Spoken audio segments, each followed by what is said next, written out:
हे प्रियो, ऑथर बताता है कि मेरी बेटी सारा जो 6 साल की थी, कभी कभी अपनी माँ को रसोई में तंग किया करती थी। एक दिन मेरी पत्नी जल्दी से चाय बना रही थी। अचानक सारा वहाँ पहुँच गई और उबला पानी चाय के बर्तन में डालने का प्रयत्न करने लगी, लेकिन चाय नीचे गिर गया और रसोई में फैल गया। मैं तो इस लड़की से तंग आ गई, बोलकर मेरी पत्नी ने उसे डांट लगाई। इस पर बेटी बोली, माँ मैं तो आपकी मदद करना चाहती थी, लेकिन पानी नीचे गिर गया, कृपया मुझे क्षमा कर दीजिए। इन शब्दों से माँ का क्रोध ठंडा पड़ गया और उसने बेटी के अच्छे विचार के लिए उसे धन्यवाद दी। बेटी मेरे पास आकर कहने लगी, पिताजी आपको चाय देने के लिए मैं अपनी माँ की मदद करनी चाहिए, आदि बता रही थी। एक भले कार्य के द्वारा सारा अपने प्रेम को प्रकट करना चाहती थी। सजा के योग्य उसमें कुछ भी गलती नहीं की। यदि हम उसको सजा देते तो उसे बहुत दुख पहुंचता। जब बच्चों को सजा देते हैं तो यह विशेष रूप से गलतियां सुधार कर सही मार्ग पर चलने में मदद देने के लिए हो। परंतु कुछ परिवारों में माता पिता आक्रामक बच्चों को सजा दे देते हैं। इस प्रकार सजा देना गलत है। इससे लाभ नहीं परंतु नुकसान होता है। हम बच्चों से प्रेम करते हैं, यह बात सजा देने के द्वारा बच्चों को मालूम होना चाहिए, तभी लाभ होगा। मेरा बेटा दानियल बहुत बार ऐसी गलती करता है जो सजा देने की योग्य होती है, परंतु गलती को देखते ही मैं उसे तुरंत सजा नहीं देता हूँ, परंतु मैं उसको बुलाकर प्रेम से किंतु सख्त शब्दों से समझाता हूँ कि अब ऐसी गलती फिर कभी ना करना। यदि वह फिर से गलती करता है तो मैं उसे अपने कमरे में बुलाता हूँ और उसकी गलती को बताकर छड़ी से पीटता हूँ। वह अपनी गलती को मानकर सजा पाने से बचने की कोशिश करता है, परंतु मैं शरीर में दर्द होने लायक छड़ी से 2 बार मारता हूँ।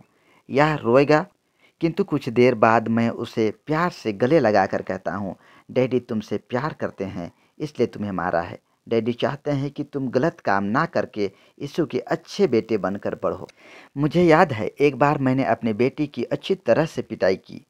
वह बहुत रोया। चिल्लाकर रोने की मैं अनुमति नहीं देता, क्योंकि मैं सोचता हूँ कि यह बच्चों में अपना क्रोध प्रकट करने की आदत बन जाएगी। कुछ देर बाद जब मैं उसके कमरे में गया तो वह अपनी बहन के सिर पर हाथ रखकर रो रहा था। उन दोनों को पता नहीं चला कि मैं यह देख रहा हूँ। दानियल को आश्वासन देते हुए मेरी बेटी कह रही थी, कोई बात नहीं डैडी तुमसे प्यार करते हैं इसलिए तुम्हें मारा है। यह सुनकर मेरी आंखों में आंसू आ गए। बेटी ने मेरे हृदय की इच्छा को जान लिया था। इससे मुझे बहुत खुशी हुई। मेरे बेटे को भी पता चल गया कि मैं बेकार में उसे सजा नहीं देता हूँ। जिस घर में बच्चे हैं वहाँ गलतियों का होना स्वाभाविक है। बच्चे बहुत ही शरारती हो सकते हैं, किंतु सजा देने का एक सही तरीका होना चाहिए। कुछ घरों में बच्चों को बहुत बुरी तरह से पीटा जाता है। उनकी मार इतनी जोर से होती है कि शरीर में खून बहने लगता है। एक छड़ी टूटने पर दूसरी लेकर मारते हैं। बच्चे के रोने की चिल्लाहट पड़ोसी लोग सुनते हैं, हाय मुझे बचाओ, मुझे मार डाल रहे हैं। जो कोई बचाने या रोकने जाए तो वह भी पिट जाता है। यह बाल दंड नहीं यातना है, यह तो घोर दंड है, नीच काम है। इससे तो माँ बाप का क्रोध ही शांत होता है और इससे कोई लाभ नहीं मिलता। यह तो केवल जड़ता और स्वयता को बढ़ावा देता है।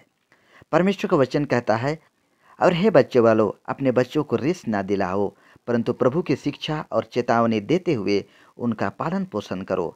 इफिसियों की पत्री 6 अध्याय उसका 4 पद।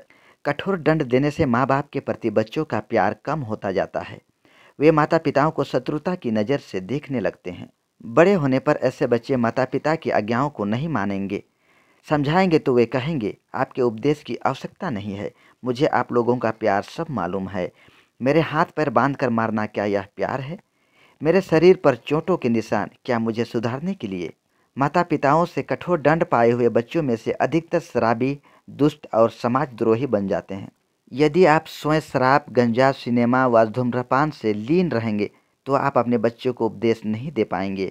उसी प्रकार केवल भक्ति का भेष फरीसियों के समान कपटी होंगे तो भला आप अपने बच्चों को कैसे उपदेश देंगे कि सद्गुण वाले व सत्यवादी बनना है? सच्चाई के मार्ग में ईश्वरीय भय मानकर चलने वालों के बच्चों में बिगड़ने की संभावना कम पाई जाती है। यदि वे गलती कर बैठते हैं तो भी स्वयं गलती को मानकर परमेश्वर पर आश्रय रखकर आगे को सही जीवन जिएंगे। वे प्रेम के साथ बच्चे को सजा देने वाले माँ बाप से बच्चा कभी किसी प्रकार का अलगाव महसूस नहीं करता है, वरन एक मित्र के समान प्रेम और आदर के साथ बर्ताव करेगा। प्रत्येक परिस्थिति और समस्या में पिता को अपने बेटे के लिए एक सच्चे मित्र के समान होना चाहिए। उनके सुख दुख में माता पिता को सहभागी होना चाहिए। मेरा यह विचार है कि जो माता पिता बच्चों के आत्मिक जीवन का ध्यान रखते, सही मार्ग पर चलाने का प्रयत्न करते हैं। प्यार से दी जाने वाली सजा बेटे को पिता के निकट लाती है, गलतियों को सुधार कर अच्छाई में बढ़ने में मदद करती है। ऐसे परिवार में ईश्वरीय अनुग्रह और स्वर्गिक आनंद बढ़ता जाएगा। परंतु बेमतलब अंधाधुंध दी जाने वाली सजा परिवार को तोड़ डालेगी और दर्द भरी चिल्लाहट की आवाज़ गूंज उठेगी, हाय मुझे मार डाल रहे हैं। यदि गलतियों को ठीक से समझाकर योग्य सजा दें तो माँ बाप के लिए प्यार और आदर बच्चों में बना रहेगा।